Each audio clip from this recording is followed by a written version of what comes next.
Darysime labai patriotinę rankovę. Bus Gediminas su karūna, su kardu, vilku. Dar paskui apačioj prasitęs vytis. Dabar spausdinamės piešinį. Kaip tik išvažiuoja iš spausdintuvo. Tai mano planas šiandien pasidaryti viršų, o rytoj darysim vilką. Tai kas gausis, pasitengsiu parodyti per šiandien arba per rytoj. Šiandien planas pasidaryti štai kas vakar gausi. Dėsime vilką su ąžuolo lapais. Turėtų čia susijungti irgi.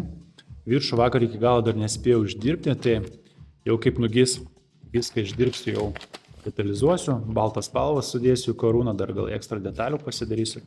Kaip ir sakiau, šiandien planas bus pasidaryti vilką. O į apačią jau dėsim vytį. Tai kas gausis, parodysiu jau video pabaigoje. Na štai ir pasibaigė mūsų antra diena. Darėm tatuiruotę 2 dienas iš eilės. Pasidarėm šiandien vilką. Pasidarėm truputį ąžuolo šaką. Čia jinai mums taip užsisuka, nežinau, dar čia gal dar vieną lapą dėsim arba ką nors dar, nežinau, dar sugalvosim. Ir va, štai taip atrodo mūsų lietuviška tatuiruotė. Jei patiko ši tatuiruotė, gali mane pasekti, o daugiau darbų mano profilyje.